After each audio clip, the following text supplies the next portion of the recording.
আজকের ব্রাইডের সোনার গহনার ডিজাইন দেখে তো আমি অবাক। এত সুন্দর সুন্দর জুয়েলারি কালেকশন ছিল আজকের ব্রাইড। হ্যালো, আমি মেকআপ আর্টিস্ট সোমালি আর আজকের ডেট ছিল 19th November. And welcome back to my another blog. চলো গল্পটা শুরু থেকে বলা যাক। অ্যাজ ইউজুয়াল ব্রাইডাল ওয়ার্কে যাওয়ার জন্য আমি গাড়িতে বসে পড়েছি। অ্যান্ড পেছনে আছে আমার দুটো অ্যাসিস্ট্যান্ট যারা আগের দিন গেছিল, পায়েল অ্যান্ড পূজা। বিকজ যেখানে ব্রাইডালের চাপটা একটু বেশি থাকে, ব্রাইডের সাথে অনেক কটা পার্টি মেকআপ থাকে, তখন আমাকে দুটো অ্যাসিস্ট্যান্টকেই নিয়ে যেতে হয়। আজকে আমার দুটো ব্রাইড না, আজকে আমার একটাই ব্রাইড ছিল, তার সাথে ছিল অনেক কটা পার্টি মেকআপ। কৃষ্ণনগর থেকে গাড়িতে তো উঠে পড়লাম, বাট আজকে আমাদের ডেস্টিনেশন কোথায় যাচ্ছি? আজকে আমাদের ব্রাইড ওয়ার্ক করতে। ব্রাইডের কথা মতো ফার্স্টে ভেবেছিলাম বর্ধমান, তবে এটা কিন্তু বর্ধমান না।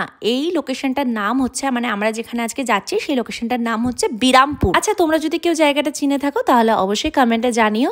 যাই হোক, আজকে আমরা যাচ্ছি বিরামপুরে। আমার বাড়ির থেকে অনেকটা দূরে, প্রায় বলতে পারো 140 কিলোমিটারেরও বেশি। আর রাস্তাটা ছিল একদমই সোজা। আর দেখতে পেলে রাস্তার ভিউটা ভীষণ সুন্দর লাগছিল, চারিদিকটা অসাধারণ লাগছিল। ব্রাইড পাঠিয়ে দিয়েছিল লাইভ লোকেশন, আর লাইভ লোকেশন ধরে এই জায়গাটায় এসে পৌঁছালাম। যে লোকেশন, মানে যে ব্যাংকুয়েটে আজকে ব্রাইডের রিসেপশনটা হচ্ছে, সেই লোকেশনটা দেখো, একদম মাঠের মাঝখানে এই ব্যাংকুয়েটটা। কি অসাধারণ জায়গাটা, তাই না? ওই দেখো সাজানো এই লজটাতেই ওর আজকে রিসেপশনটা হচ্ছে। ব্রাইডের হাজবেন্ড আমাদের নিচ থেকে নিয়ে যেতে এসেছিল, আর ব্রাইড তখনও কিন্তু ভাত কাপড়ের শাড়িতেই আছে। জাস্ট তার কিছুক্ষণ আগে ওর ভাত কাপড়ের অনুষ্ঠানটা শেষ হয়েছে, আর আমরা একদম টাইমের একটু আগেই পৌঁছে গেছিলাম ব্রাইডের লোকেশনে। যেহেতু হাতে টাইম ছিল, তাই ব্রাইড বলেছিল আগে খাওয়া দাওয়া করে নিতে, যেহেতু আমরা অনেক দূর থেকে আসছি। এবার বলো তো, তোমরা এই ব্রাইডকে চিনতে পারলে নাকি? হ্যাঁ, এই ব্রাইডেরই ছিল বিদায় লুক আমার কাছে মেকওভার নেওয়া।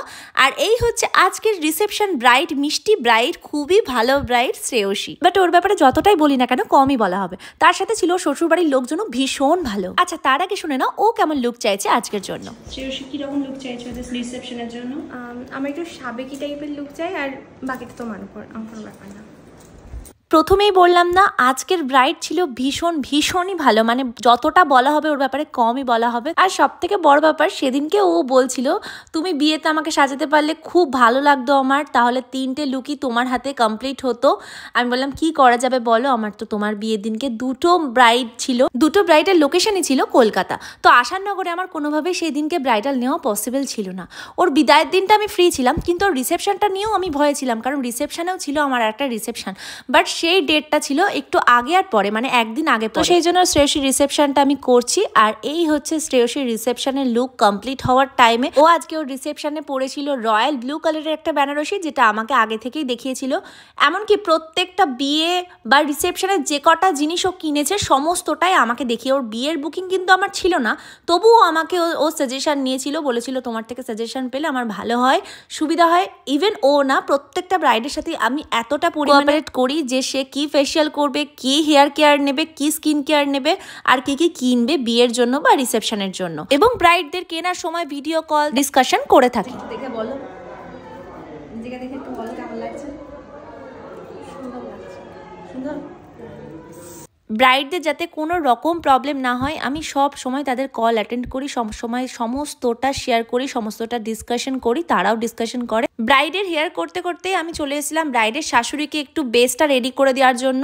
ব্রাইডের শাশুড়ি ছিল ভীষণ ভালো একটা মানুষ, তো মিডিলে ব্রাইডকে গয়না পরাচ্ছিলাম, আর তার মধ্যেই ব্রাইডের শাশুড়িকেও রেডি করে দিচ্ছিলাম, কারণ কাকিমাকে যেহেতু পুরোটা অ্যাটেন্ড করতে হচ্ছে, সমস্ত গেস্টরা চলে আসবে, আর খুব তাড়াতাড়ি কাজটা হচ্ছিল। আমি কিন্তু এখানে টোটাল ব্রাইড সহ আমি 6টা ক্লায়েন্টকে রেডি করেছিলাম একা নিজের হাতে। হ্যাঁ, অবশ্যই আমার অ্যাসিস্ট্যান্ট ছাড়া কোনো দিনই সেটা সম্ভব হতো না, সেই জন্যই আমার দুজনকে নিয়ে যাওয়া। আচ্ছা, এবার তোমরা দেখো ব্রাইডের গহনা পরানোর পর ব্রাইডকে কত সুন্দর লাগছে, তাই না? পুরো দুর্গা ঠাকুরের মতো লাগছে। দুর্গা ঠাকুর বলবো নাকি লক্ষ্মী ঠাকুর বলবো, তোমরাই বলো তো কেমন লাগছে ব্রাইডকে। সমস্তটা সোনা পরানোর পর টিকলিটাও ছিল ওর সোনার, মানে বলতে পারো সোনার দোকান তুলে এনেছে। আর প্রত্যেকটা সোনার ডিজাইন এত সুন্দর ছিল যে চোখ ফেরানোই যাচ্ছিল। সব থেকে ভালো ব্যাপার ছিল, ও আমাকে রাত 11টার সময় সমস্ত অনুষ্ঠান অ্যাটেন্ড করার পর আমাকে হোয়াটসঅ্যাপে রিভিউ দিচ্ছে, দিদি তুমি আজকের লুকটা বেস্ট দিয়েছো, যেরকম সাজিয়ে দিয়ে গেছো, যেরকম বেস্ট করেছো একই রকম এখনো আছে, এখনো হয়তো 3-4 ঘন্টা একই রকম থাকবে। আর এই হচ্ছে আজকের রিসেপশন ব্রাইড শ্রেয়সীর ফুল লুক। তোমরা জানাও তো ওকে কেমন লাগছে। আমার তো সামনে থেকে দেখতে ভীষণই সুন্দর লাগছিল।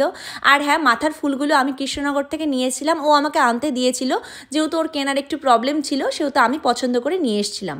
সত্যি বলতে, কোনো ব্রাইড যখন বলে তুমি তোমার মতন করে সাজাও দিদি, সেই সাজানোটা যেন সত্যি মনের মতন হয়। এবার বলো কেমন হয়েছে? ভীষণ ভালো লেগেছে। আমি একটা সাবেকি লুক চেয়েছিলাম, সোমালিকে একদম সেম টু সেম করে দিয়েছে, আমার এক্সপেকটেশনের বাইরে হয়ে গেছে। খুব ভালো লেগেছে। ঠিক আছে, খুব সুন্দর লাগছে তোমাকে। এদিকে শুনে নিলে ব্রাইডের রিভিউ। ব্রাইড নিজে আয়নাতে দেখে নিজের লুক নিয়ে ভীষণই স্যাটিসফাইড ছিল। আর তোমরাও যদি এরকম মেকওভার পেতে চাও তাহলে অবশ্যই আমার স্ক্রিনে দেওয়া নাম্বারে আমার সাথে কন্ট্যাক্ট করো। যারা আপকামিং ব্রাইড আছো বা পার্টি মেকআপের জন্য কন্ট্যাক্ট করতে চাইছো তারা অবশ্যই আমার সাথে কন্ট্যাক্ট করতে পারো। আর এই হচ্ছে ওর শাশুড়ির মেকআপ। কেমন হয়েছে? খুব সুন্দর হয়েছে, বৌমার সাজ দারুণ হয়েছে। হ্যাঁ, এবার বলো। যেটা আশা করেছিলাম তার থেকেও ভালো। আচ্ছা, থ্যাংক ইউ। কাকিমা ছিল ভীষণই ভালো একটা মানুষ। ও বৌমার সাজও খুব পছন্দ হয়েছে, অন স্পট আমাকে বারবার বলে গেছে। আর নিজের লুকটাও খুব পছন্দ হয়েছে, স্পেশালি আমারও খুব ভালো লেগেছে আন্টির সাজটা। তারপরে ছিল আমার 4টে পার্টি মেকআপ ওয়ার্ক, মানে ওদের দুজনকে ফার্স্ট টাইমে ছেড়ে দিয়ে তারপরে পার্টি মেকআপগুলোকে আমার অ্যাসিস্ট্যান্টরা কিছু কিছু করে রেডি করে দিচ্ছিল। হেয়ার আর শাড়িটা করে আমি মেকআপ বেসটা করে নিচ্ছিলাম। মোটামুটি একবার এদিক আর একবার ওদিক করছিলাম। হ্যাঁ, এইভাবেই আমাকে কাজ করতে হয় ছুটে ছুটে। আর এই দেখো আমার সব থেকে ছোট্ট ক্লায়েন্ট, ও কিন্তু অ্যাজ আ ক্লায়েন্ট হিসাবে আমার কাছে মেকওভারটা নিয়েছে ওর মনের মতন করে। ওর অনেক রিকোয়ারমেন্ট ছিল যে আমাকে এইভাবে লাইনার পরাও, এইভাবে লিপস্টিক পরাও। যাই হোক, ওকেও রেডি করে দিয়েছিলাম। 4টে পার্টি লাগছে কাকিমা সাজ? ভালো লাগছে। আচ্ছা, একটু সাইডে ঘুরে যাও হালকা করে। হ্যাঁ, যার যা রিকোয়ারমেন্ট ছিল সেই অনুযায়ী আমি তাদের লুকগুলো রেডি করে দিয়েছি, তাদের হ্যান্ড ওভার করে দিয়েছি। অ্যান্ড লাস্টলি এতগুলো কাজ করে আমি ভীষণ হাঁপিয়ে গেছিলাম। মানে ভীষণ হেডেক তো থাকেই, তার সাথে একটা শরীরের প্রেশার থাকে যে এতগুলো কাজ একসাথে নামানো। পছন্দ হয়েছে? তো এই হলো আজকের সমস্ত ক্লায়েন্টদের মেকওভারগুলো। তোমাদের কোনটা ভালো লাগলো, পার্টি মেকআপ আর ব্রাইডের মেকআপ কেমন লাগলো সেটা কিন্তু অবশ্যই কমেন্টে জানিও। সব কমপ্লিট করে বাইরে এসে দেখি ব্রাইড তো স্টেজে উঠে গেছে, বরের পাশে দাঁড়িয়েও গেছে। আর ব্রাইডকে তখনও আমি ছাড়ছিলাম না, এত সুন্দর লাগছিল। ভিডিও ক্লিপস, ফটো অনেক কিছু নিয়েছিলাম। আর ও অনেক রিকোয়েস্ট করেছিল, ওর হাজব্যান্ড অনেক রিকোয়েস্ট করেছিল যে আমরা যেন খেয়ে যাই রাত্রিবেলা। ব্যাস এই আর কি। খাওয়া দাওয়া কমপ্লিট করার পর বেরিয়ে পড়েছিলাম কৃষ্ণনগরে যাওয়ার উদ্দেশ্যে।